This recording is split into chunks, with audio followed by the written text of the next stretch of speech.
আসসালামু আলাইকুম।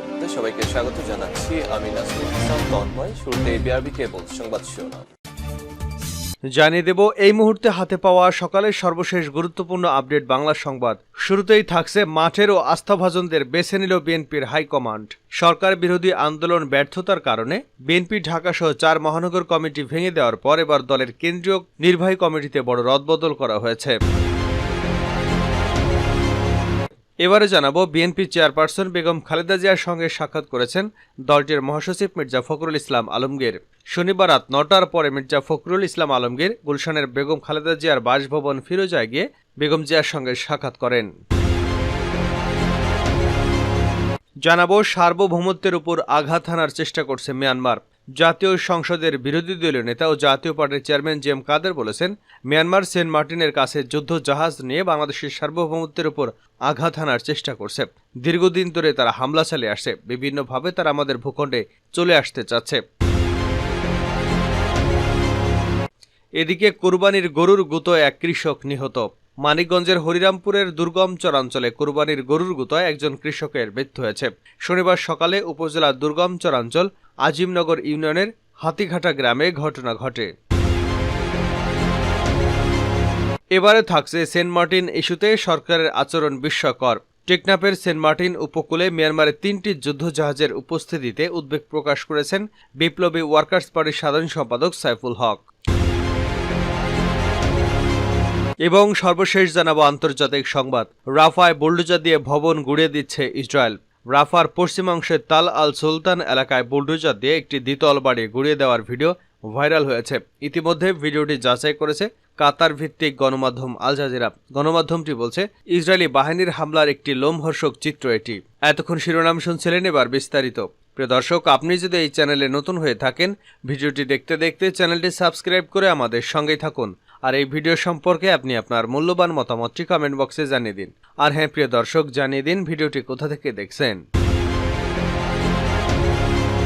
মাঠেরও আস্থাভাজনদের বেছে নিল বিএনপির হাইকমান্ড। সরকার বিরোধী আন্দোলনের ব্যর্থতার কারণে বিএনপির ঢাকাসহ 4 মহানগর কমিটি ভেঙে দেওয়ার পর এবার দলের কেন্দ্রীয় নির্বাহী কমিটিতে বড় রদবদল করা হয়েছে। 39 পদে নেতাদের কাউকে কাউকে নতুন করে যুক্ত করা হয়েছে, আবার কারো কারো পদ পরিবর্তন করা হয়েছে। এক্ষেত্রে মাঠের ও আস্থাভাজনদের বেছে নিয়েছে দলটির হাইকমান্ড। শনিবার বিএনপির সিনিয়র যুগ্ম মহাসচিব রুহুল কবির রিজভী স্বাক্ষরিত এক সংবাদ বিজ্ঞপ্তিতে নেতাদের নতুন পদে অন্তর্ভুক্তির কথা জানানো হয়। তবে এই রদবদলে কয়েকজনকে যথাযথ সম্মান দেওয়া হয়নি দাবি করে ক্ষোভ প্রকাশ করেছে দলটির একটি অংশ। বিএনপির জাতীয় নির্বাহী কমিটির সর্বশেষ কাউন্সিল হয়েছিল 2016 সালে। 8 বছরেরও বেশি সময় ধরে কাউন্সিল না হওয়ায় এই কমিটির মেয়াদ অনেক আগেই শেষ হয়ে গেছে। 3 বছর পর পর কাউন্সিল করার বিধান দলটির গঠনতন্ত্রে রয়েছে। এখন কাউন্সিল না করে সংবাদ বিজ্ঞপ্তি দিয়ে কমিটিতে রদবদল আনা হলো। তবে বিএনপি নেতাদের অভিযোগ, সরকার ও প্রশাসনের নানা প্রতিবন্ধকতার কারণে কাউন্সিল করা যায়নি। নতুন রদবদলে কেন্দ্রীয় কমিটিতে বিশেষ দায়িত্বে থাকা সম্পাদক ডক্টর আসাদুজ্জামান রিপনকে করা হয়েছে ভাইস চেয়ারম্যান। বিএনপি চেয়ারপারসনের উপদেষ্টা কাউন্সিলে 15 জনকে যুক্ত করা হয়েছে। তারা এতদিন এই কমিটিতেই বিভিন্ন পদে ছিলেন। বেগম খালেদা জিয়ার সঙ্গে ফখরুলের সাক্ষাৎ। বিএনপি চেয়ারপারসন বেগম খালেদা জিয়ার সঙ্গে সাক্ষাৎ করেছেন দলটির মহাসচিব মির্জা ফখরুল ইসলাম আলমগীর। শনিবার রাত 9টার পরে মির্জা ফখরুল ইসলাম আলমগীর গুলশানে বেগম খালেদা জিয়ার বাসভবন ফিরোজায় যান। মিডিয়া সূত্রে এ তথ্য জানা গেছে। সূত্রমতে আধা ঘন্টারও বেশি সময় মির্জা ফখরুল ইসলাম আলমগীর খালেদা জিয়ার সঙ্গে বাসায় অবস্থান করেন। জানা গেছে দলীয় প্রধানের কাছে সার্বিক বিষয় অবহিত করেন মহাসচিব। সার্বভৌমত্বের উপর আঘাত হানার চেষ্টা করছে মিয়ানমার, জি এম কাদের। জাতীয় সংসদের বিরোধী দলীয় নেতা জাতীয় পার্টির চেয়ারম্যান জি এম কাদের বলেছেন, মিয়ানমার সেন্ট মার্টিনের কাছে যুদ্ধজাহাজ নিয়ে বাংলাদেশের সার্বভৌমত্বের উপর আঘাত হানার চেষ্টা করছে। দীর্ঘদিন ধরে তারা হামলা চালিয়ে আসছে, বিভিন্নভাবে তারা আমাদের ভূখণ্ডে চলে আসতে চাচ্ছে।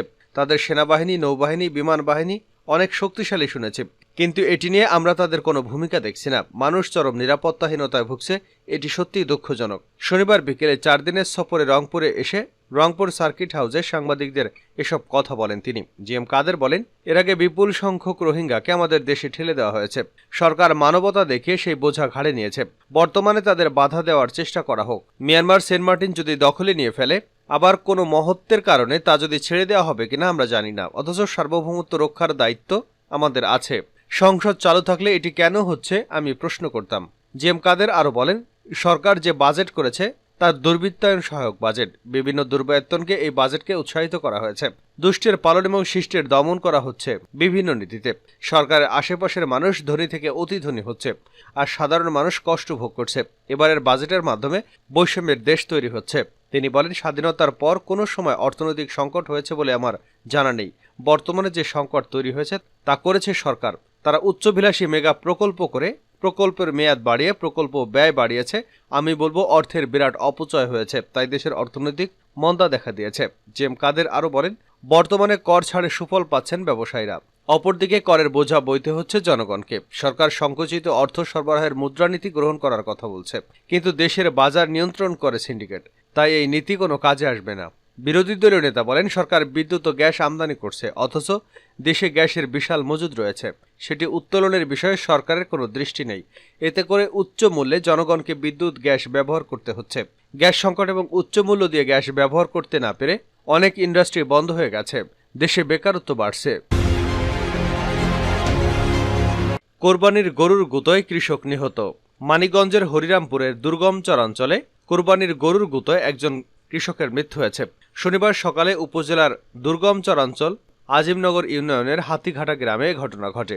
নিহতের নাম জীবন খা ৪৫। তিনি পেশায় একজন কৃষক। তিনি এক ছেলে, ৩ মেয়ে এবং স্ত্রী রেখে গেছেন। স্থানীয় এবং পারিবারিক সূত্রে জানা যায়, ঈদুল আজহা উপলক্ষে গরু বিক্রি করার জন্য দোহারের জয়পাড়া হাটে নেওয়ার পথে হাতিঘাটা এলাকায় হঠাৎ গরু উত্তেজিত হয়ে তার চোখে আঘাত করে। এ সময় তিনি মাটিতে লুটিয়ে পড়েন। গুরুতর আহত অবস্থায় তাকে হাসপাতালে নেওয়ার পথে মৃত্যু হয়। বিষয়টি নিশ্চিত করে আজিমনগর ইউনিয়নের চেয়ারম্যান মোহাম্মদ বিল্লাল হোসেন বলেন, অনেক কষ্ট করে গরুটি লালন পালন করেছিলেন। ঈদের সময় বিক্রি করে কিছু টাকা পাওয়ার আশায়, কিন্তু সেই গরুর কারণে আজ তার মৃত্যু হলো। বিষয়টি অত্যন্ত হৃদয় বিদারক। উল্লেখ্য, প্রতি বছরই এই দুর্গম চরাঞ্চলে 3টি ইউনিয়ন থেকে প্রায় সহস্রাধিক গরু কোরবানির হাটের উদ্দেশ্যে ঢাকার বিভিন্ন পশুর হাটে নিয়ে আসা হয়।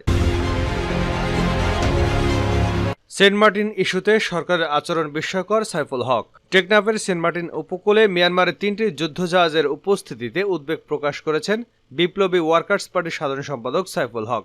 শনিবার এক বিবৃতিতে তিনি বলেন, বাংলাদেশের জলসীমায় মিয়ানমারের যুদ্ধজাহাজের উপস্থিতি এবং জাহাজ থেকে আরাকান আর্মির বিরুদ্ধে মর্টার শেল নিক্ষেপ করা হচ্ছে।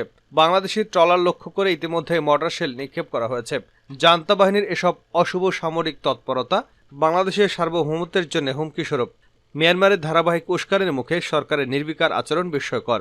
সাইফুল হক বলেন, টেকনাফ, সেন্ট মার্টিন সহ সীমান্তবর্তী অঞ্চলে মিয়ানমারের জান্তা বাহিনী ধারাবাহিক উস্কানি সৃষ্টি করে আসছে।